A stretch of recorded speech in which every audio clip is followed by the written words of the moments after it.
Greetings and salutations. You are listening to the Into the North podcast, where we take a look at the competitive side of the Commander format, also known as cEDH. I am one of your hosts, Reed, aka Sickrobot, and today I'm joined by my co-host, Matt, aka Null. Hey. As well as our honored guest, Nathan, aka the Hermit Druid. Nathan, would you like to introduce yourself? I'm Nathan Jones, otherwise known as the Hermit Druid. MTG, cEDH, Twitter personality, shit poster extraordinaire. Basically been here slinging weird decks for about 3 years now. And man, do you sling weird decks. Yep. Nathan is also a Toronto native, TO represent. Mm-hmm. And we're looking forward to having you on today because we're going to be, I think, covering a topic that you're pretty entrenched in and pretty about. Yeah. And that topic is going to be getting new people into cEDH. Always a hot button issue in cEDH. Obviously, the format growth over the past year or so, past 2 years, has been sort of nuts. I think we've been seeing the largest percentage growth that we've probably ever seen in the community since it started. So it's definitely a timely topic. But before that, anybody have anything they've been up to recently? Well, if you ask, the new Path of Exile expansion did drop. I see. A week and a bit ago, so I have been doing a little bit more clicking than I have been shuffling. But that being said, all of the Into the North did play in the last Tier 1 online tournament. Certainly did. And that went great. Yeah, we had two, Lyndon and Lyndon and Reed both got to semifinals, and Morgan and I scrubbed out. Sounds rough. I mean, obviously, Morgan sort of deserves it at this point. But, yeah. Sort of sad to see Matt's tournament debut in cEDH go down that way. Dude, NSL is my tournament debut, so I'm not too mad. Yeah. I just wanted to dip in and say that I put together a meme deck recently that I basically came up with and made a 99 for 2 hours before stream for Team Turn 3, and then sleeved up and piloted to a victory, which is pretty great, which was Adrix and Nev, the new Strixhaven parallel lives on legs. Oh, nice. Yeah. Cool. Yeah. So it's actually okay, $5 if you can guess the primary win condition, first of all. No. Wait. Sorry, I need to figure out this card. It's yeah, I don't know. It's a Biovisionary combo deck. Oh, nice. You Chad. In cEDH, baby. That being said, the game that I did win with it wasn't actually a Biovisionary combo. It was making five? Yeah, it was making 5 Tendershoot Dryads. Oh, jeez. Yes, which that sounds pretty good. Yeah, so when you cast a copy spell with Adrix and Nev in play, it makes twice the copies. So if you're casting I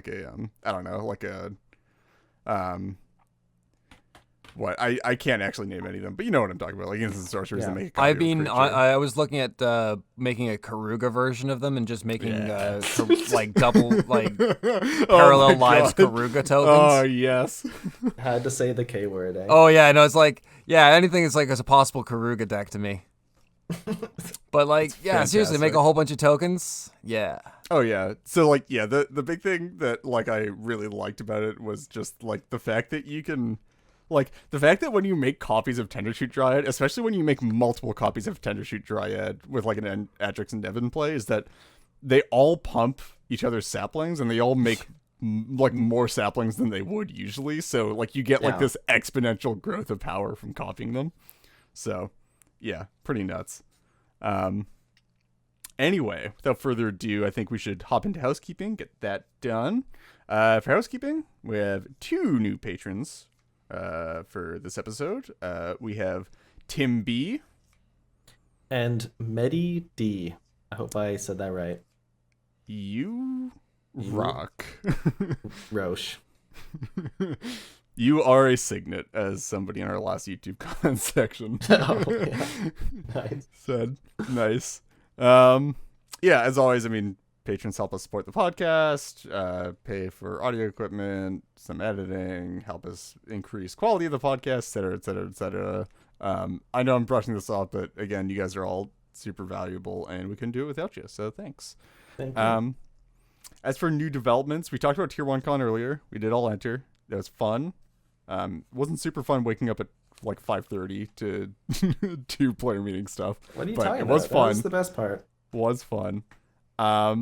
Tier 1 Con announced on the Saturday that we competed that they are actually going to be hosting an IRL event in August, so August 13th to 15th in Denmark, where they're trying to host the largest multiplayer MTG event ever. They're trying to put it all together. They're going to have a main cEDH event, but they're also, I think, going to be hosting a bunch of Highlander events, casual EDH pods all weekend. It's going to be huge. For the cEDH event that they have going, I believe is going to be going all weekend. And the finals pod is actually going to be dividing up the prize pot, which is a full set of revised dual lands, which is nuts. Huge. That's insane. That's like by far the largest prize pot any cEDH tournament has ever had. And then if they get 250 registrants or more, they're actually going to add a revised time twister into that pot, which is just like fucking mind blowing. Are you kidding me? I think the way they said it was the winner gets the time twister, and then the other three split up the duels. So the winner doesn't get a time twister and the duels. But no. Who's complaining? Are you revised time twisters is crazy? Yeah, especially after recent price spikes. Oh yeah. Dude, can you imagine by the time that this is like a full quarter away? Imagine the amount of price growth that's going to go on with these cards in the meantime.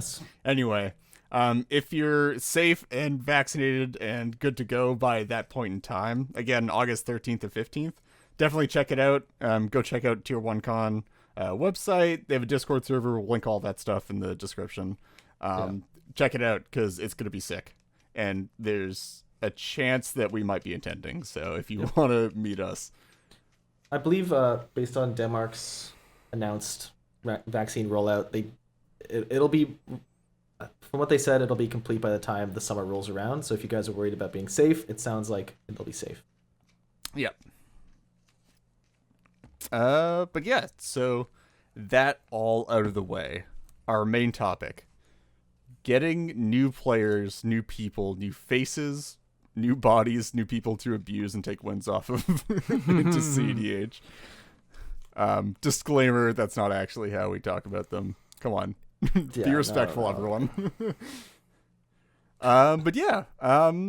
So I mean, Nathan, I feel like you had a lot of stuff that you wanted to talk about on this point. And I think it might be like a good place to start here might just be like how we talk about new players, because what I just did was definitely a like. Yeah, it's like, so what Sick basically just did was like, what are the absolute things that you should not be fucking doing, especially when first introducing yourself to a brand new player. No, I mean that with all the love in the world, and I'm just joking. But seriously, fuck you. No. So when we approach, how is the easiest way to say this? We are still 3 years behind behind the 8 ball. We are still working our way out of a really bad reputation that things are better now in the post flash ban, but I can tell you from someone that spends about 8 hours of his day on Twitter, people are looking to drop shit at the bot at the drop of a hat. The cEDH has become more of a mainstay, but things are still tender. And the way that we approach new players that are especially coming into the format now, because things have become more open and the rifts have started to be mending between different areas. I don't like to say format because Commander is a format. We're just playing in different metas. but like cross meta between casual, there's more people, like especially us being very pro proxy and being like a lot of the work that we've been doing on Twitter, like welcoming new players and new streamers, and like we've had a lot of casual content creators starting to like have cEDH nights on their streams, which are like a monthly event where like cEDH content creators are being invited onto like things like the Masters of Modern are having cEDH nights, and like the Masters of Modern, like Kessler and Ben Bateman, like both have like jumped on the cEDH train and thoroughly enjoying it, and they're talking about it, and like it is helping us grow as a community. But how we continue to grow is a matter of care, and like it does take work. And like when we talk about the nicest way to say it, like how do I put this? When we come to like addressing new players, especially in our open markets of communication like Facebooks and Reddits and whatnot, the way that we originally make our introductions are really important. Like, and like, which is going to lead us further into the conversation. But like when the noobs show up and they're like, "Oh, this is my favorite deck. I want to play something like this." Don't just be like, "Don't, lol." Dude, it is really cool that you're trying to bring your Mizzix deck to like the next level of power, and you're trying to fully optimize it. But you know what? There's actually this deck called Kess, and it's very Storm-like. It's very much like Mizzix, and it has this database. We have this database, and there's deck lists available. Like, I feel like that's the way that you start that conversation. Yeah, there's and I'm not saying like mine is the monolith of any way to do this, and I'm just trying to do what's currently worked for me. I have different opinions than other people. There are 100% people out there that will be like, we'll tune your Mizzix deck to be the most powerful it can possibly be. And that was honestly me about 2 years ago. I would help people push their decks to like the most extreme that they could possibly be. Like, I'm the fucking Hippo Hulk guy. Like, I made Flash Feldegriff.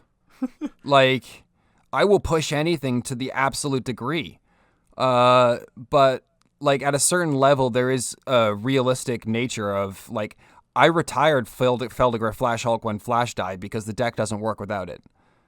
But like, well, so that I'm not sure that is like the best example, but there is certainly there's this weird responsibility as like the person who is handling somebody's entrance into cEDH and like which is before we move away from that. Before we move away from that, if you are not willing to there is a certain responsibility in handling a new person. If you don't have the time, energy, or anything that you want to put in answering that like a person's question properly, please don't.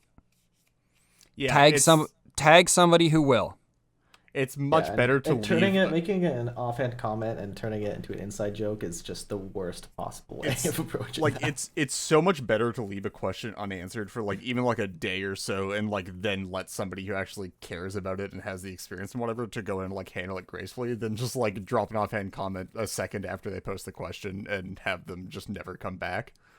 Yeah, like the thing is, why do we want new players? Like, yes, what your inside joke of how like we need to farm wins off of somebody, like that's the lol inside joke. But like, to be real, if we don't have a steady influx of new players, who the fuck are we playing against? Oh yeah, no. For the record, I in no way. Like, oh no, I know you. Yeah. I know what you mean. But like, it's the truth of like, if we're not having a steady influx of players, we're gonna have a stagnant meta, and we're gonna have no new players to play against. And frankly, I want to play against new people. Yep. Yeah, 100%. But yeah, so I did want to like sort of just like nail down one point before we move on about the like, if you are there's this sort of weird responsibility in like when if we're since we were talking about deck recommendations, then I think it's a pretty natural place to go forward. With sort of the current discussion, which is that like if you're the person that's guiding somebody into cEDH or just like handling their entrance into cEDH, you have this weird responsibility to like not like not pick for them a deck that has like incredibly bad longevity, or like not let them continue playing with the deck that has like incredibly bad longevity, which like they'll have to like, meaning like it's really rough. But yeah, there's this weird responsibility to not have people start playing cEDH with a deck that has like very few transferable staples or whatever, because unless they're getting in playing with proxies, which great, I encourage everybody to do, but a lot of people don't. Like a lot of people will like use their existing decks or like buy into a completely new deck for cEDH. There's sort of this weird responsibility to like make sure that if they don't enjoy the deck that they're starting off with, then they can fairly reasonably like try another one, and like not just have their entire 99 cards be completely untransferable to anything else. Yeah, I would absolutely recommend a person starting out to pick up a deck that plays black and has access to Demonic Tutor and Vampiric Tutor and those types of staples. That's how you're gonna start. Like if you want to get into a format that's about playing, an optimized deck, you got to start with some of the best tutors. And please, for the love of God, play like proxy, especially if like someone's just getting into cEDH and they have no idea what the hell they want to play. Like you be a sensible human being and just allow them to proxy. Oh yeah. Trust me, guys, it's not as awkward as it sounds to go to your work printer and print off a bunch of colored magic cards. I am one of the largest pro proxy people that you will find on cEDH Twitter, and I do not own a single proxied card. Every single card that I play, like I don't own a Time Twister, and I don't play a Time Twister because I frankly, Time Twister isn't really needed in a lot of decks. But like, I play with all real cards, but my real cards have no value. Well, they have no fun value if I don't have anybody to play them against. So I would much rather somebody I'd rather somebody print out Kess 1 week, or print out Yasan 1 week, or print out Godo 1 week, or print out whatever fucking deck. They could go through 4 decks a month until they find something, and then the natural way is, so once someone finds the deck that they want, they're going to buy into it. That's just the way Magic players are. Yeah. Like they're gonna start. It's gonna start with, oh, I really like this Godo. Oh, I can get a Helm of the Host foil for $5. And also for proxies too, like, and just like budgeting, like getting into cEDH on a budget, quite frankly, is nowhere near as fun as getting into cEDH in like a budgetless sense, right? Like getting into cEDH and having like your first experience be like playing like some hyper budgeted down list that doesn't really get to do all the things that it really wants to, and like nobody's really spent all the time on the like refining the budget list to actually get it to a point where it's like as relatively playable as the budget list. Like playing budget cEDH is a necessity for a lot of people, and I'm not knocking on the importance of having budget resources, but it's just not as fun as playing budgetless cEDH. And like I would much rather have somebody like get into the format on proxies, because it makes the whole experience so much more like cohesive and just so much more fun, that you're playing this deck that was like actually curated and is exactly where the people making it intended it to be at, right? And like even if you have the cards, I actually can't think of a single person who can even sleeve up multiple cEDH decks. Like I would be surprised if you could even create a play group of players who have multiple non-proxied cEDH decks. It's just, I have a box system with about 300 cards, so I can build basically any meta deck. Yeah, but 2 decks. Yeah, but you wouldn't be able to have like 2 sleeved up at the same time. No. I only have 1 sleeved up at any given time. Yeah, exactly. So like it's just, that's what I mean. Yeah. So what do you want all of your cEDH nights to be like either everybody's playing the same deck every game for months on end, or like between every game everybody has to go pull out their box of like cards that, by the way, they're bringing a box of like worth like $100,000 or whatever into an LGS and hoping it doesn't get stolen. 15,000 USD. Yeah. And then like spending however long unsleeving all the cards, re-sleeving it, swapping stuff around, making sure that it sort of matches what they like, the deck that they have in their mind or like that's online, and then like spending half an hour doing that, and now you're getting 1 less game in. Like just use proxies. It makes everything better. And like Oh. asking getting people from EDH, who have however many decks, they will build one cEDH deck just to have, like, because eventually, like, we're at the state where people are starting to find that cEDH is actually quite enjoyable. And like I've particularly found that what people are really into about cEDH is after they've played their EDH game that has gone on for 2.5 hours, and like they've had their beer and pretzels and swingy things, they'll crack out their cEDH decks and try and get like jam 2 more games in like at the end of the night because they know they can get a couple more in. But like expecting anybody to spend money on those things that they're just going to play mostly for like against you is ridiculous. Yeah.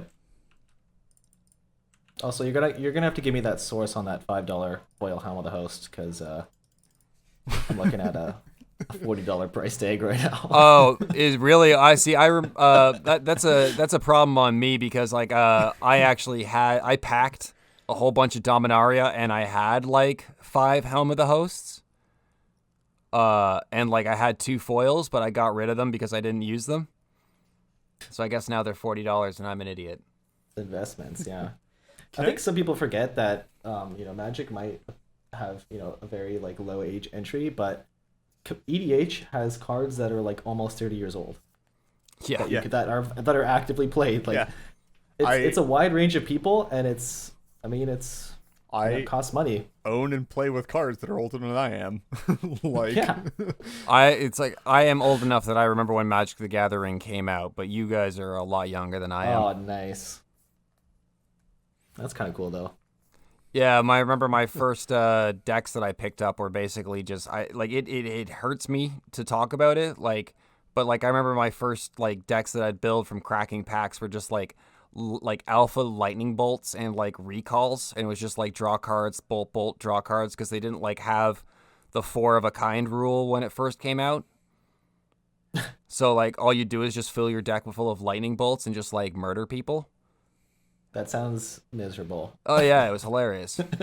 sounds like a quick game. All volcanic island mana base, bunch of recalls, bunch of bolts. Or do I draw 3 cards? Yeah, like so like if the people post on Twitter, they're like, "Oh, we need to play Magic the way that Richard Garfield intended," and I'm like, "So land mocks Time Walk?" Yeah. like I don't know what the fuck you're talking about. I was there when, so don't quote that Magic to me. I was there when it was written. Things were a little broken back then. I think we figured it out. And by we I mean Wizards, I suppose. Yeah.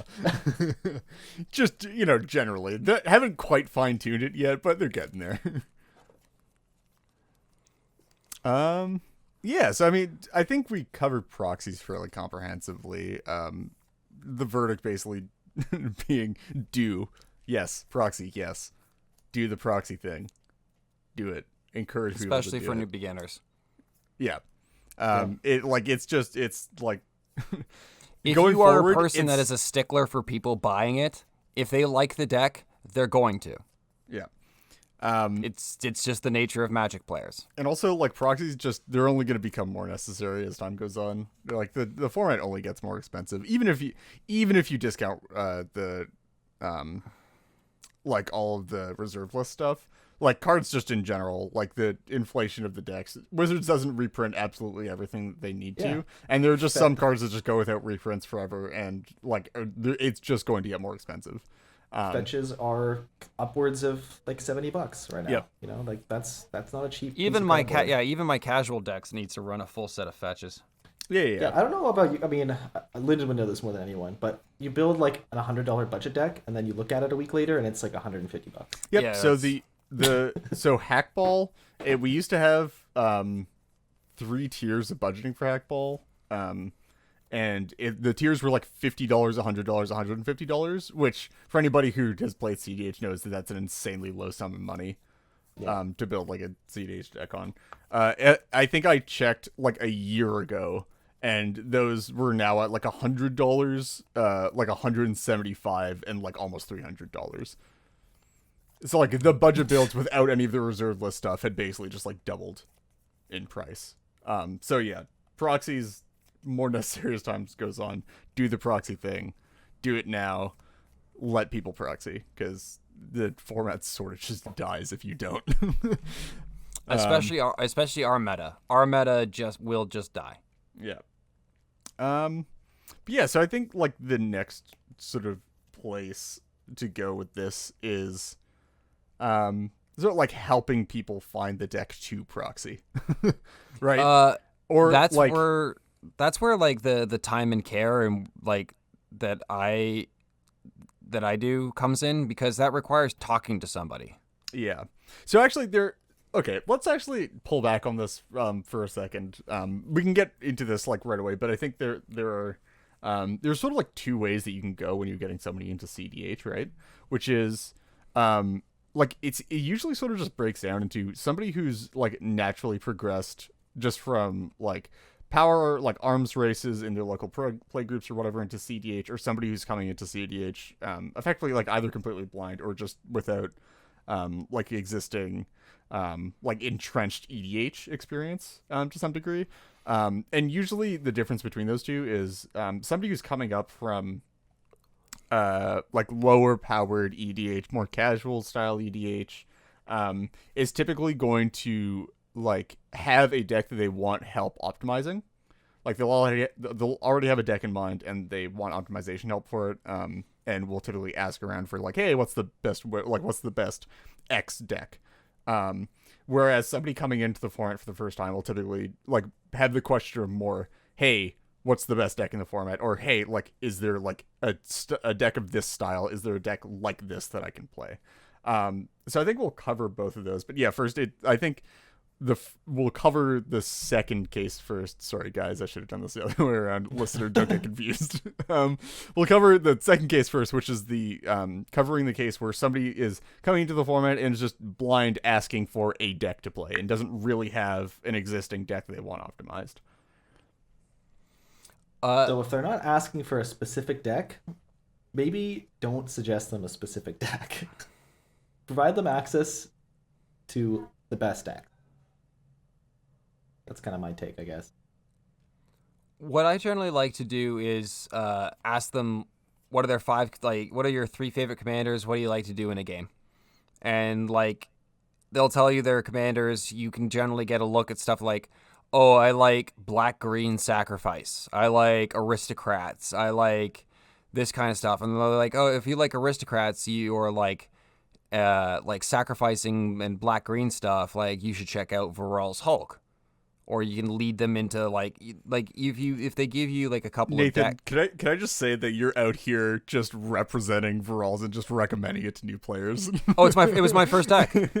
No, I shit you not. Varol's Hulk was my first cEDH deck before I knew what cEDH was. I put it together for like a budgeted version of it for probably about $65.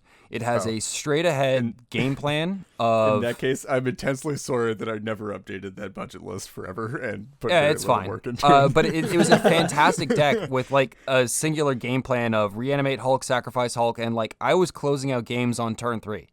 Like nobody knew what the hell was happening, and I didn't know what the hell was happening. But like that's always been one of my first. And the funny part is, to the audience, is I didn't actually know that was Reed's deck until we were having dinner. And you're like, oh yeah, that's my deck. And I'm like, oh, I was like, oh yeah, it was my first cEDH deck. And Morgan's there like, I need to shill my decks more. So the funniest thing about this, and like Matt's immediately drawing this connection as well, I can tell, is that the funniest thing about that is that like Varol's was also sort of Lyndon's first like cEDH deck. Like he really started out with like Marin, but like the first like wholesale. I went from Marin to Varol's. Yeah. That was my switch. like the first like wholesale cEDH deck that Lyndon ever played, Noobzor's ever played, was Viral's as well, which is just hilarious to me.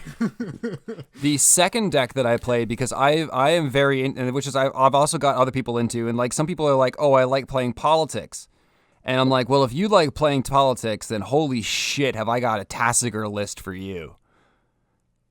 And like that is a good way of getting like, and also there's some people that are like, oh, I don't really like combos. I'm like, Nijilo, what's up? Ashai, what's up? Like if you want to get like some Timmy into the format, tell them that you can beat the shit out of people in a game of cEDH and watch their like eyes light up.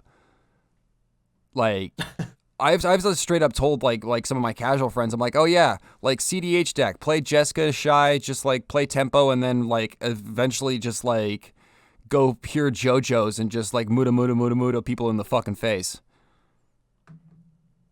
It's Dude, great. my favorite recommendation for anybody that wants to just beat people to death is just putting Tender Shoot Dried in their lists. God, that card just wins games through combat.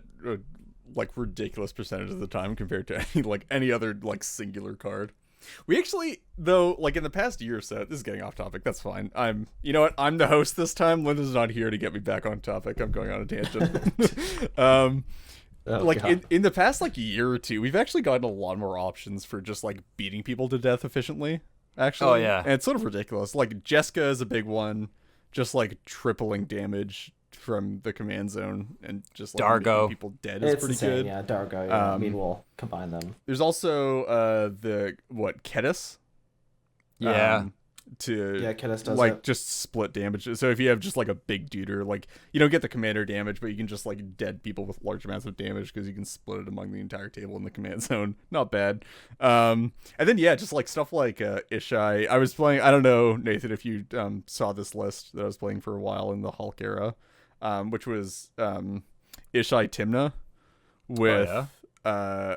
It was like a hate bearsy like evasive, so it was playing like a bunch of curse catchers and like flying hate bears and stuff to get value off of Timna, and then it was playing turn spells and Mystic Sanctuary, and there are a couple of games where I just successfully beat people to death with a huge Ishai and turn spells. Yeah, that's pretty sweet.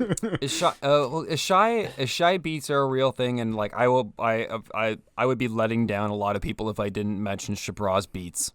Oh yeah, no, like things get very large.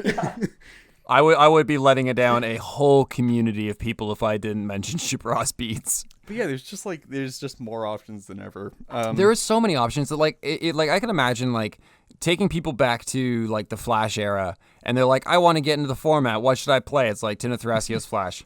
Well, it's like no. It's not even that. It's just like, what should I play? Flash. I don't want to play Flash. Great, play Grafdigger's Cage, Rest in Peace, and a bunch of stacks, and then choose whatever deck you want to build around those. Yeah. But here's the 10 stacks pieces that you're required to play. Oh man, God, to like even have a chance. So happy we're past those days. Oh, man, for real, I would play so much Ishai if it weren't for Gilded Drake. Oh yeah, It's just every time I evaluate a big card, I'm like, oh, it's a creature, and it's gonna get Gilded Drake. Great. Yeah. So yeah, I mean, like I feel like my process anyway for like finding a deck for beginners tends to be, either like, hey, what commanders do you like? And if I can't find, like if there isn't really a cEDH list that I'm comfortable recommending for that commander, because let's be honest, like while we would like to say that like every commander could be cEDH given the right build, like I'm not going to recommend that somebody get into cEDH with an Isamaru deck. It's just like as much fun as they like might have with it in casual, or as much like as heavily invested as somebody might be with a like regular like commander. I like the balancing act here is you want to give them something that's sufficiently close to what they want to be playing or what they're comfortable playing, what they have fun playing, but also something that like is going to actually result in a fun gameplay experience in a game of They cEDH. need to be able to contribute to the Yes. game, or You, feel like- like they've contributed to the game. You want the deck to like allow somebody to have player agency in a game of cEDH and like have that have that player agency consistently. People want to be able to make choices in a game, and if you give them a deck that's too low power level, but like that's really closely aligned with their interests, but just doesn't meet the power level, they're not going to have a good time because they're not going to have that player agency. So you need to strike the balance of, okay, yes, like I understand that you really like this commander or this like style of list. Like I really understand that you love Death and Taxes. Great. Unfortunately, I'm not going to recommend that like your first cEDH deck just be like a Thalia Death and Taxes deck. People have played that deck in like some cEDH. There have been people brewing that deck, but I'm going to give you like some 3-color Staxy Hate Bears deck instead, because it gives you the agency while still sort of fulfilling that niche, right? Yeah, like two Timnas, what like Naya stuff, like some 4-color list, some spicy Blood Pod variant, whatever. But like I'm gonna give you something that fits that niche well enough and like scratches that itch, but also is relevant and is playing powerful cards and gives you that player agency in a game. And like some people get lucky and their deck is, they're bringing a Tasker deck or a Kickard deck, and like there are versions of it in the database. But trust me, like if there's any Commander community that is more obsessive about this format and has explored all the options, then it's us. Like, yeah, it's it definitely sucks. Follow that recommendation. Yeah, I play competitive Feldegriff. Like, it sucks. I'll do it. It sucks to tell people that as well, but it's so true. Is that like people are like, oh, but you don't know, like there might be all this stuff that hasn't been discovered with this Commander stuff. It's like, trust me, we have spent so much time collectively, not to say there isn't any more room for brewing, but like we've spent so much time as a community like collectively figuring out what the good stuff to be doing in this format is, that it's just like it's the opposite approach, right? In Commander, you slowly, the power creep goes up, but in competitive Commander, you slowly decrease the power level because you're just brewing at the fringe. Yeah, and I don't know, I feel, Nathan, you might have a completely different opinion from me on this case, actually. And I'm not going to recommend that you guys push this onto new people getting to the format. This is just like something that I believe is like how somebody should get involved in the format, is that I feel like you should always start at the top and like start by, or maybe not start, but like close to the start, once you've like gotten your first taste of cEDH, like the decks that you should be playing after getting into the format relatively close to your beginning is like some of the best decks in the format, just so you have a power level reference, like just 100%. so you know how they function, and so you know what the absolute maximum power level looks like, and you don't have to continue playing those decks. You can just play them for like play like whatever Timna Crom for a night at your LGS, play 5-color for a night at your LGS, whatever. Get a context of how good these decks are, just so you like can play around, and then go down on the power level, because once you have that like idea of how good the best decks in the format are, and you have like a concrete idea of how they function,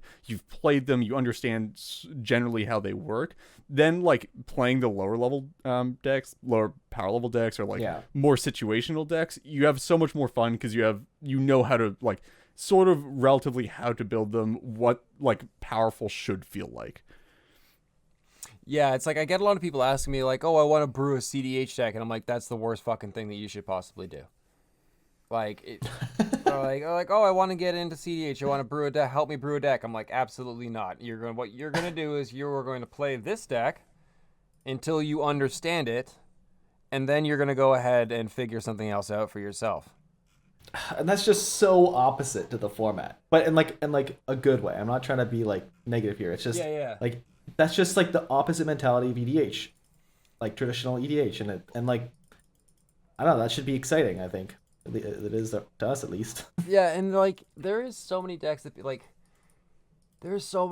people can play. Like trying to like get people into the format is so much fun, because like figuring out like what people like, they're like the amount of people that I've got into are like, "Oh, I really like control and 60 card formats," and I'm like, "Come play Najeela, please."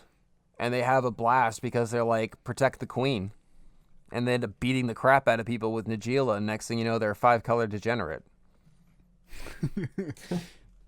Actually, yeah, so it's actually a sort of fun comparison, because Najeela is like almost like one of the more control-y decks in cEDH. Obviously, like there are some of the hard control shells, but like Najeela strangely operates like in control deck on some axes, especially in the right We had builds. a whole episode about this Yeah. where mid-range is control. In this Yeah, oh format. yeah. Like I'm not the biggest brain individual, but when people were telling me about 60 card formats, and they were like, well, in 60 card you try and basically land one big threat like a Marriott Lage and force that through, and I just go, oh, like Najeela. Yeah. Yeah. Pretty much. Or like I've been helping people. What's a lot of fun is helping people get in from like Legacy, and like getting people in from other 60 card formats, because now that's where like when you're handling the new players, that's where you've got to be like the tender and care. But like when you get like a legacy player that's like, oh yeah, I want to play cEDH, and you're like, yo, have you ever wanted to play Ant plus Underworld Breach and Brain Freeze together? Ha! Yeah. Yes. Yeah. That sounds awesome. Yeah, it's like Have you it's ever like, wanted to play a Storm deck where you actually get to play both Time Twister and Wheel of Fortune? Yes, great. Yeah. Also, if we need a clickbaity title for this episode, we just call it "Najeela is the Marriott Lage of cEDH." Oh, yeah. 100%. Leave it there. Yeah, actually, so Matt, actually, because we have a point here, and I'm not gonna like, I won't get involved in this discussion because there's an obvious conflict of interest, I feel like here. But you mentioned using the database as a resource earlier, and Yeah. Nathan sort of has it as a point here, so I didn't want to lose that thread before we move on, because I do feel like it's fairly relevant to the current discussion. all right, so I will shield the database. So the database for me has been I'm a researcher. People shun on that, but what I like to do is like I like to research decks, and like I don't like when I first got into the format, I got into the format the hard way, but I got into the format like researching decks, and like having decks that are like approved, that like one of the hardest things like to try and figure out like when people are posting, it's like, is that cEDH? At least we can go to the database and go, this is as close as we can agree on. And like having the access to like 100, like how many decks are there now? I think we have like 150 or something. Yeah, 100. Having 100. access to 150 decks, usually with primers that are curated, is invaluable. Especially having a resource where people like, I've gone like, I've like shown people like decks. I'm like, oh, have you on the database, and they've been like, oh, well, I'm gonna go have a look around. And next thing you know, they're like, wait, Kenrith is cEDH? I'm like, yes. And they're like, well, I want to play Kenrith. Like, okay. Yeah. Great. Awesome. Yeah. There's plenty. There's tens of hours of primer content just to read off the database. Yeah. More than you can chew. More than you could chew like in a week or a month. Like there's so much content, and like all of Just these whatever people you came do, from don't- regular EDH and got to that point. Like, or not regular, like standard EDH and got to this point. You know. Whatever you do, don't play a drinking game that I recommended on Twitter, which was take a shot every time someone mentions the word laird.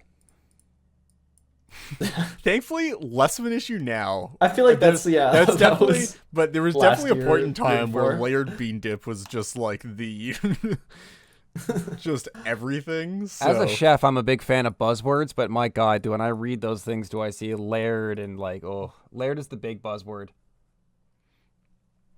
Yeah, well, I think oh man. the recent-ish one was farm, and then we got turbo Nas. Oh, a lot yeah. of people recently. I Yeah, still farm. Holy moly, farm might actually be one of the worst. I think as far as farm's like, pretty offenses. bad, but I think that people just misclassifying or just like calling too many things turbo Nas. Like I've said this before, and I'll say it again. Turbo Nas is just storm for people who forgot. That's what I was to gonna spell say. It's just like, storm. they It's forgot. storm. They forgot how to spell storm, and just instead started calling it turbo Nas, which is just like, okay, yeah, fine, whatever. It's harder. It's a harder argument to not call it storm when the win condition is literal brain freeze. Yeah. Yeah. Yeah. It's like I understand that like maybe like Nas, like turbo Nas pre dockside pre dockside pre breach, okay, Turbo Farm, I get that. But right now we're literally playing Storm. Man, actually, you know what? Another keyword that was really bad. Adaptive. Oh, adaptive decks. Oof. Redundant card quality is the charcuterie board of cEDH. Oh, check this redundant card quality out. Yes. Stiff on fart. Yes. Yeah, Sniff. I just want to fucking decant this fucking. Yeah, let me decant this deck for me. Just fucking jeez. Oh god. Rip joint. But yeah, so I think that's like I feel like we sort of covered the sort of how do you recommend a new deck for somebody, or like a deck for somebody who's just getting into the format and just sort of like playing EDH for the first time, or playing cEDH for the first time, but like understands that they want like a completely separate deck for it, or stuff like that. Let's sort of pivot 90 degrees, even less than 90 degrees. This is like a 45-degree pivot into like how to give deck help for somebody, or like how to like go about bringing somebody's pet deck up to like a cEDH-ish level, right? So I don't know. From experience, I can say I've done a lot of this. I like was a mentor on the cEDH Discord, or the cEDH Reddit like subreddit Discord, for a long time. Still am, still active in the help channels. I've done a lot of helping people with new decks. So I have some opinions on this, but Nathan, do you want to like sort of give your general ideas on this first? General ideas of getting people into new decks? No, like helping people like get their pet decks up to cEDH, or like just giving like deck help on existing decks for people. On existing decks? Well, Yeah. that's my issue. Is I'd recommend usually not. Right. Pet. That's like, and I know it's just, and like, but that's my problem is like 2 years ago is a completely different. I was of a completely different opinion than I am today. I think there's a middle ground here, because I find that like if there's someone who doesn't believe me when I say that their deck is not gonna like be up to spec, like then go through the process of justifying your point, which is to give them deck help. Like, yeah. Oh, well, you're okay. missing the fast mana. Let's So- get the fast mana in. Like, sure, sorry. Yeah, so go. essentially, if you're gonna do that, then you're gonna start to have the conversation of dissecting exactly what is a cEDH deck, what cEDH decks are looking for, and try to point out like everybody knows Tymna Thrasios or cEDH, but very rarely can anybody ever fucking tell me why who is not cEDH, or they can't tell me like they like a lot of people are like surprised that Kess is cEDH, and when she's like one of the queens. And like you have to point out like card advantage, combo potential, grind abilities, all these things that a cEDH commander possesses. That something like the difference between a Marin, a Mazarek, and a Varolz. Mazarek is nowhere near a Marin, which is nowhere near a Varolz.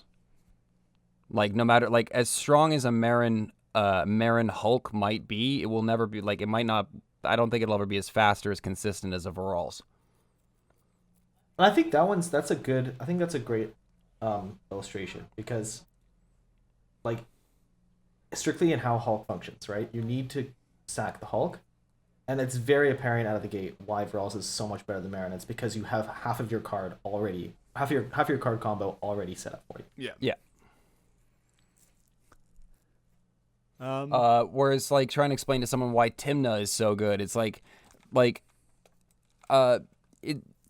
to like telling somebody that having a Phyrexian Arena in your like Phyrexian Arena might not be considered a good card anymore, but a Phyrexian Arena in your command zone is pretty fucking good.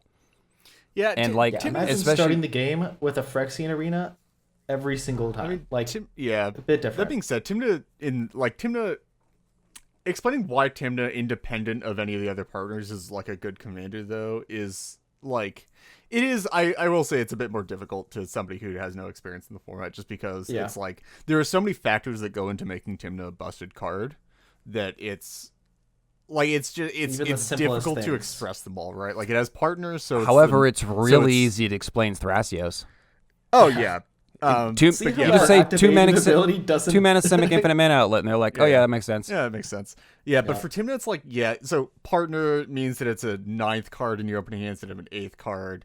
Phyrexian Arena isn't that great, except it can be better than a Phyrexian. It can be a triple Phyrexian Arena. Yeah, it's a Phyrexian Arena at the sometimes. lowest And end. you know what the subtlest one of the subtlest things is? You get to draw your card after your first main. Yeah, Yeah, it's a yeah. big one. But also like it's like, but like people will also be like, well, so triple Phyrexian Arena, that's fine, but like I get like I have other decks that like, or like I could name like other commanders that give you like way more than 3 cards a turn if you let them go, like if you have synergies with them and whatever. And it's like, yeah, but so like then you get into the, okay, so yes, but Timna is also 3 mana, so it's like she's really efficient, gets into play early, and also like she's technically like 4 colors, and she's also the 9th card. It's all this stuff. Yeah, and like we're pointing out a Kess when like Kess may not like necessarily be like that, like people could like, oh, it's strong, and then you go like, hey, imagine having demonic tutor, imagine writing the words flashback on demonic tutor, and people are like, oh wait, that's gross, and they're like, that's Kess. And all of a sudden the light bulbs start going on. They're like, wait a second. I'm like, yeah. And then so that's all the cards in your hand. That's like the draw them in part is like giving demonic tutor flashback, and then like the actual knockout is like once you actually understand how cEDH works is okay. Now imagine giving demonic consultation flashback. Exactly. Oh, I see now. You just win. Yeah. For 1 mana. 1 black mana. Cool. Yeah. Yeah. So actually, it is really interesting though that you like basically don't like think that giving deck help, like for like optimizing somebody's like arms race deck. Okay, and I will good right 100%, and there is a reason why, and I totally get why. I just think that it's really interesting that you have that stance, because for me, like I've lost people to it, like people that have actually fair. cared about really wanting to get them into the format. Like some content creators that I really was excited to get them into the format. So like it is from personal loss of pupils that I feel this way. Like it's the Dark Lord. I lost a few pupils. They returned back to the Jedi. I didn't get my fucking fingers in them. But like I found that like they get pub stomped once, and that just leaves them with a tear. And they're like, maybe cEDH isn't for me. Maybe it's like the worst fucking thing is people start thinking that it's like big brain. Like I'm a fucking idiot and I have an outrageous win rate. Like I don't know why, but like just like these people start getting like they get beat down. They're like, maybe cEDH is not for me. And Yeah, at least if they walked in with like, especially if it's a pet deck, they have that attachment to it. And there's nothing worse than like, I'm pretty sure 95% of your listeners here play casual. Like we're all EDH players. I'm pretty sure like most like getting your pet deck pub stomped is not a fun fucking feeling. And like it not even at a cEDH table. Like they might like people get really, it's like the getting excitement and then getting their hopes crushed will deter them more away from the format than losing a couple of games with somebody else's deck that they have no attachment to. This might be a hot take, but I honestly get pub stomped or accidentally pub stomp way more often in non-cEDH games. Oh, in non-cEDH games, that's why my name of my game series is Pub Stomp. Yeah, it's literally so much swingier. Yeah, at least it's CD. Everyone's on an even playing field. But the worst part is like when someone wants to play like a pet deck, and then like as Reed mentioned, they can't interact, and I've seen it happen. I've seen someone really want to play like Godo, and they got stuck at a table with 2 Nas decks, and they like just had no idea what, like things were just flying left, right, and center, like, and like I lost them, and I couldn't get them. They just felt overwhelmed. They felt it wasn't for them. I wanted to get them on something else, but like I was foolish in the way that I knew like mono red was their thing. Like I really fucking gave it a whole try. I even booked in coaching. I got Hoki to come and like do an hour-long talk on Godo, but the game got too far out of their hands that they couldn't meaningfully interact and they just felt helpless, and I never want, and that's how we lose people. So I would rather have somebody on a deck that they are like, it's like, don't worry, kid, we'll get you there. We will take the training wheels off. Just do the hard part with me. Let me hold your hand for the first little bit, and then trust me, you will fly soon on your own. But I'm a little more hesitant to kick people out of the fucking nest than I was 3 years ago.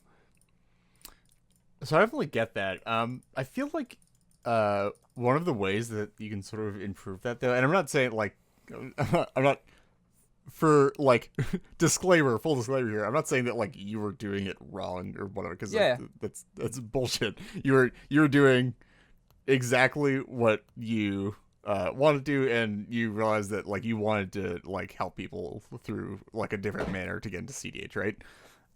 After like trying to give people deck help and seeing these results, right?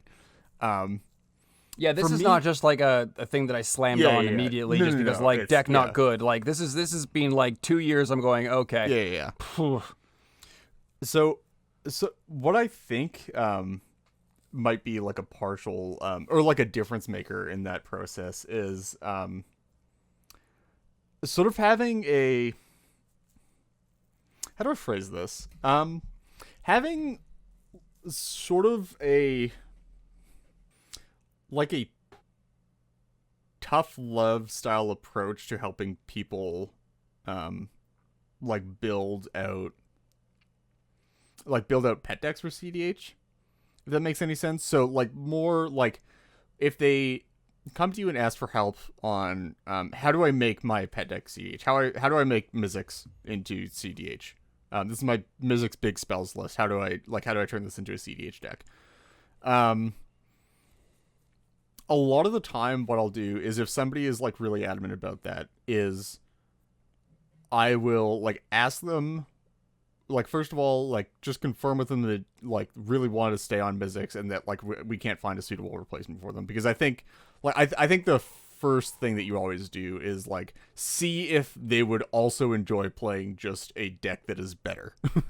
Because if they're going to enjoy playing like a better cEDH better deck, but the same, don't recommend something different. Yeah. Like what I'm saying is like if they're going to like, yeah, that's why that's more for the audience. Yeah. If they're like if they like Mizzix, just be like, would you like playing like Kikar? Would you like playing like Grixis Storm style stuff? Yeah, like, there's literally like how many different flavors first. of Grixis Storm? Yeah. So you ask those questions first, but like just so once you've confirmed that they want to stay on this deck, is like walk them through the process of getting the deck up to cEDH, and after that, see if they still like what the deck looks like.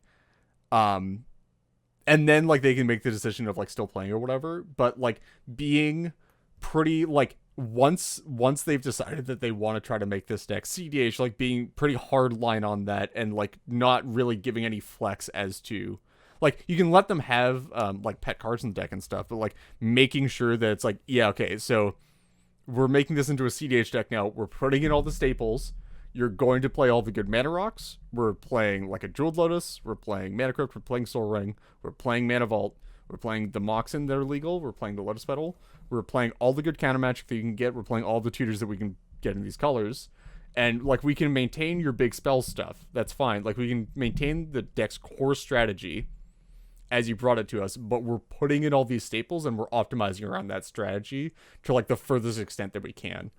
And once you're done with that process, then ask like, do you like how this deck looks still? And if they don't, then like you then have to have the discussion of like, okay, well, this is what Mizzix looks like at like 100% power level. So if you don't like what this looks like maybe we can actually find you another deck that you will like.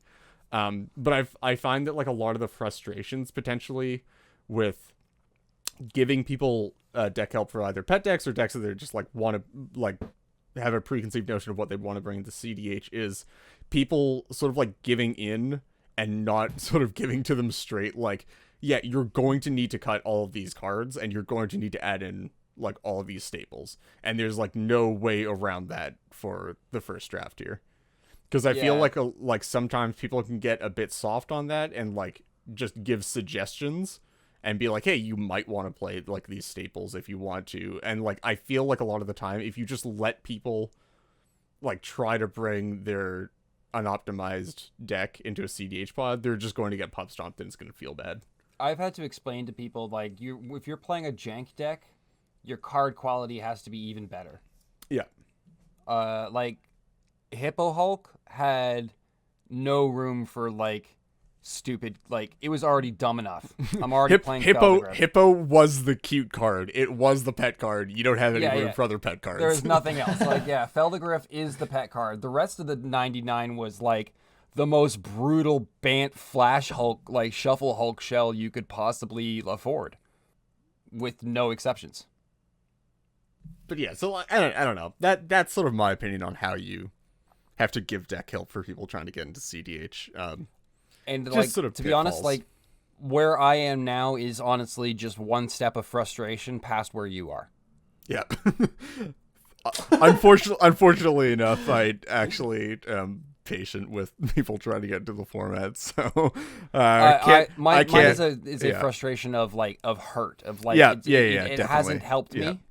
So a lot of for context, a lot of my deck help has gone toward people who are fairly anonymous to me and I don't like have a personal investment in. They're just like people who I'm invested in like getting into the format, but not like personally invested in. So it definitely makes sense to me that you might sort of give up on this style of introduction if you see people that you like actively want to get into the format just like be completely turned away. Yeah, it's I would much rather, because I'm a big fucking air quotes content creator. But like I will no air quotes required.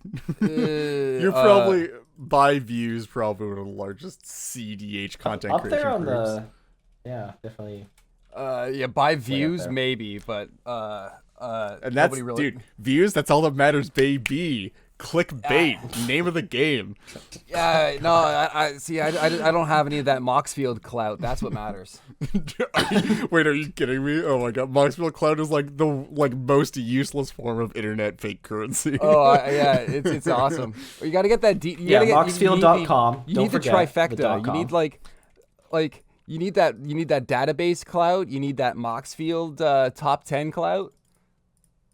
Yeah, and don't forget, if you want to get your deck on the database, the cEDH database, then you need to have it on Moxfield. So it's just one of those things. Disclaimer, you don't need to have it on Moxfield. Just any deck site that's not tapped out. You don't have to be nice. You don't have to be nice. You can go ahead and say it. But actually, wait. Harry's a patron, right? Yeah. Okay, never mind. Continue. Shit, where were we? Yeah, so I mean, just like getting off of deck help. Yeah, sorry. I just had one quote here, or one note in. Oh, right. Sorry. Yeah, the quote unquote content creator. That's what I was saying. Ah, yes. Like, most of your content, like, getting, like, the best way to get, like, I found ways to get people, like, and that is just literally to continue on, is just, like, to hand them a deck and then say, play a few games with me. Yeah. It's like, that's all you have to do is just go, play this deck. Play 5 games with me, and then we'll talk. Yeah, about whatever the fuck you want to talk about, but just play 4 or 5 games with me with Kess. Like absolutely anything in life of any importance, it's just about communication. Is having an open dialogue with people that like you're trying to bring into the format, and just being completely honest about what do they like, what do they not like, can you fix any of that in any way. Does it like require a play group change or whatever? Just talk with people. Read the room. Who are you talking to? Someone who is interested in learning. Cater to their needs. It's a rewarding process. It takes a little work, but then the next thing you know, you've got a new friend to play cEDH with. And like, is that not worth it? Like, I thought the goal was to play more cEDH. Yeah. Yes. The community grows by a measurable percent every new person, you know. Cool. Oh yeah, sorry. Just I did want to get this out because this is the one quote that I had in absolute all caps in show notes, which is, Oh yeah, for I've the seen this. fucking love of God, don't just tell them to go play X meta deck. Just Yes, like, please. oh my God, when somebody comes to you and asks for help with like their brew, sure, you can like take the Nathan approach. I'm not saying, sorry, this isn't like a derogatory way of saying this, but I'm saying like you can take the Nathan approach and like cater to their needs by saying like, hey, you might not want to try to like build this deck for cEDH. Why don't you try something else that like you might mesh Don't literally well with, just but is also say a thing. play But, blue yeah, farm lol. Don't just be like, lol, go play partners, Lamau. Yeah, Pick I'm up banging my a- head against my fucking go- mic. Go pick up a fucking Grixis console list and fucking fuck up your play group. No. Cater to their needs. Give them like a curated recommendation of what you think that they should play after like asking questions and getting to like- know what they want and what they need. Don't tell them to play blue farm if you're not willing to fucking explain what the hell blue farm is. Yeah. That too. There's nothing worse than like having somebody ask for that and just being lol play blue farm, go offline for 28 hours. Yeah. Anyway, Like, I know it's fun. It might be funny, but like my approach is literally tell them to play blue farm, but tell them nicely. there has to be a dialogue. Go on. There has to be a dialogue. It's like it's not lol play blue farm. It's like, oh, have you heard of this deck called blue farm? Like it's a Or language whatever. difference, Just, yeah, but it's anything. it's like it's the way that you change the language, but it makes a world of a difference, especially for new players coming in. And maybe add a couple steps, Don't just abruptly change context. Yeah. That's a hard one.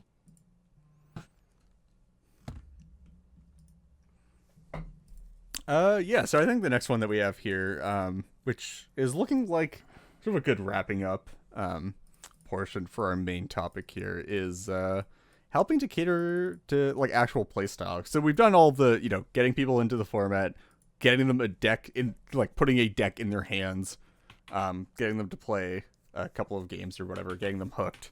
And now comes to like helping cater playstyle, right? Yeah. So in which way? Just like catering to their playstyle after they've picked up a deck and like card choices, how they play in the game, that kind of stuff.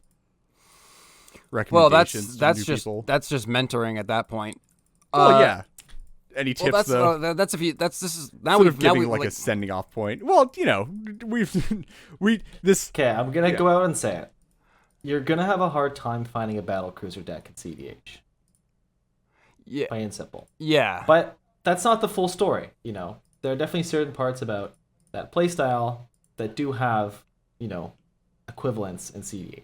But it's not like the catering aspect is so important because it's like bridging that context a little bit at a time. Well, yeah, I think if we've covered catering to playstyle over the last conversations that we've had, we've Yeah, definitely sure. touched Okay. on it.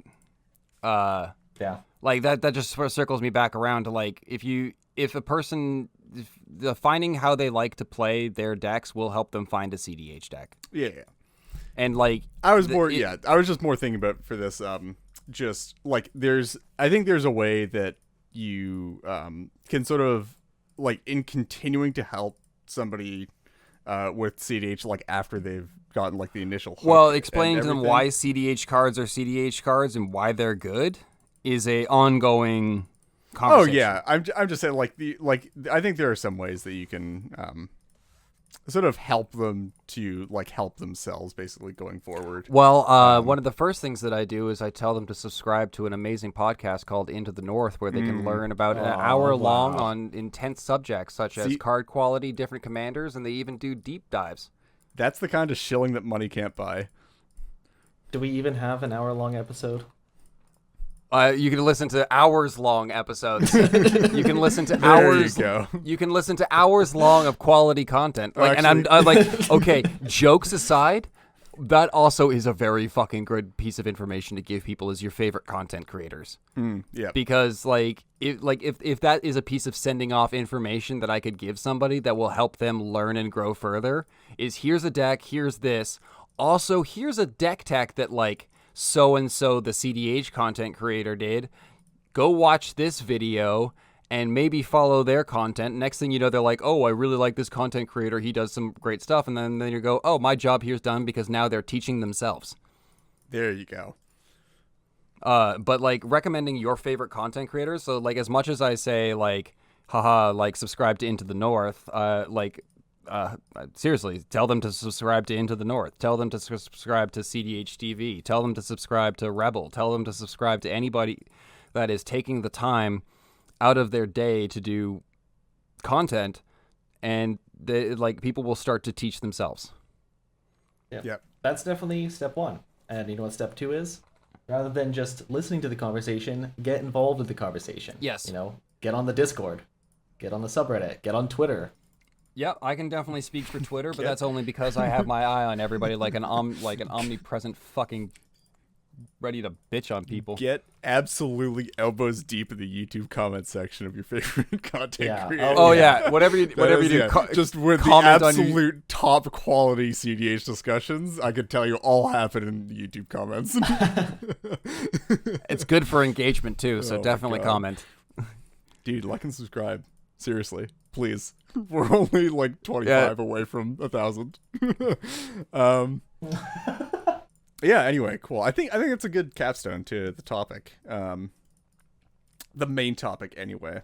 You know what counts as a subtopic? I know it counts as a subtopic. It's gut check. It's here a we go. Topic. Yo, gut check. Right now. Nathan, can I hear your best gut check? I've been fearing this moment since I figured out I was going to be on this. All right, hit me with the gut check. All right. If you could, like, basically erase from existence one, like, phrase or piece of terminology from all cEDH discussion, past and present, what would it be? Wait, one phrase? Like, Wait, term or phrase from cEDH discussion. Just wipe it from existence. Wipe it from history. Go first. I need to think about this. Yeah. And with some clever editing, we'll skip forward in time to our answers. All right. Let's go Nathan first. What you got? That's not viable. Ooh, good one. Oh. It's like the most...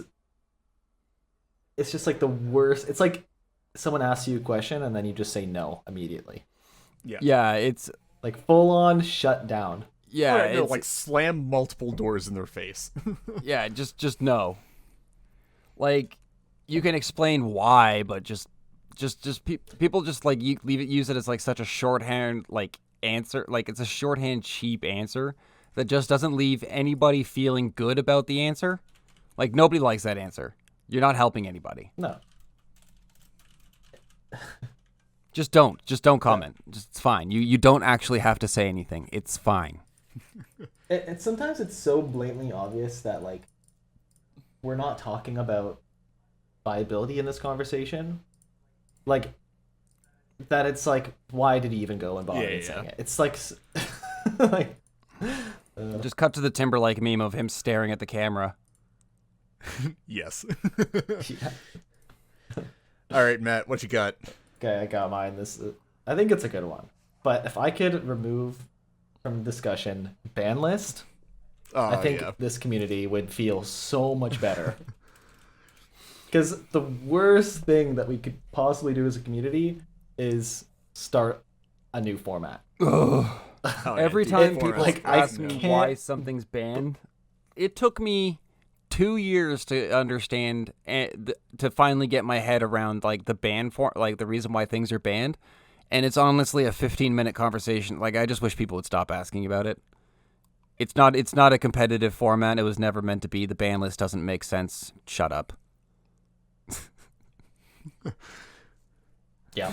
Just So- play the fucking game. Nice. Just play the fucking game. Shut up and play the fucking game. Now just play that clip every single time someone says ban list. Matt, I think we're kindred spirits and we have very, very similar Yeah. ideas on this because mine is definitely tier lists. If tier lists? If Yeah, I could 'cause- just erase the phrase tier list from all CDH discussion forever, that would be just such a load off my mind. Just lists, guys. Stop with your Lists in lists. general, Not God, that simple. just it's like Not that it's not simple. even because like it's not even because like I don't want new people to like ask about it or whatever, because like it's the explanation is always good to give somebody, which is like, hey, like, yeah, there's not really a tier list because there's not enough data in the port, etc. Everybody listening to this has heard this ad nauseum. I've probably yelled it personally at you if you're listening to this podcast over text chats on Discord. But it just like it's basically just this one I feel like is for me is more of like a pragmatic approach to this, which is just banning or erasing tier list, the term, from existence in cEDH discussion would just save so much time overall for like everybody involved that we would just I don't know, you open up like 5 more minutes every day to go for a walk. I think like because that conversation just has like a false sense of objectivity, and that's like the worst possible Yeah. way to even have a conversation. Is like to just start it out and like on like uneven playing fields. Cool. You know what? I'm happy that we're saying this out loud because I feel so much better. Just makes sense. Yeah, cool. That's I think about our episode today. Before I close out, Nathan, would you like to shill your socials? You can find me at basically the Hermit Druid on every single platform. Perfect. I tweet relentlessly about EDH, so you can basically find me on Twitter from about 9 o'clock in the morning till 9 o'clock at night. And I also have a YouTube channel where I started a gameplay series called Pub Stomp, and we are going to be featuring all forms of EDH, whether it be cEDH or like regular EDH. It's just going to be me jamming games with my friends. It's funny. It's memey. If you want to give it a check it out, you're more than welcome to. Awesome. And we will have all those links in the description below. if you Yes, wanna and check out eventually any you will nations probably stuff. see the Into the North people on it as they face down an army of Karugas. Hopefully. Dude, if you need a fourth for your all Kruga pod, Yeah, I'm there. Karuga supremacy is like I bust onto the cEDH scene and then take over the casuals with Karuga supremacy. Well, that about wraps it up for this episode. If you guys would like to reach out to us with any questions, comments, or concerns, you can contact us on Twitter at Into the North Pod, via our email at intothenorthpodcast@gmail.com, or on our Discord server, the invite link for which could be found in the description for this episode. An extra special thanks to all of our patrons who help cover the expenses for our show and allow us to work toward improving the quality of the podcast. If you too would like to become a patron, we are on patreon.com/Into the North Podcast. Another way you can support us is via our TCG Player affiliate link. So anytime you want to purchase something from TCG Player, if you use our affiliate link, which is in the description, a portion of your purchase goes towards supporting the podcast. Thank you, as always, to the band Vox Cadre for our lovely podcast music, to Nate Slover for our equally lovely podcast logo, and to our video editor, Manta Ray Hat. Next episode will be in 2 weeks. Until then, see ya.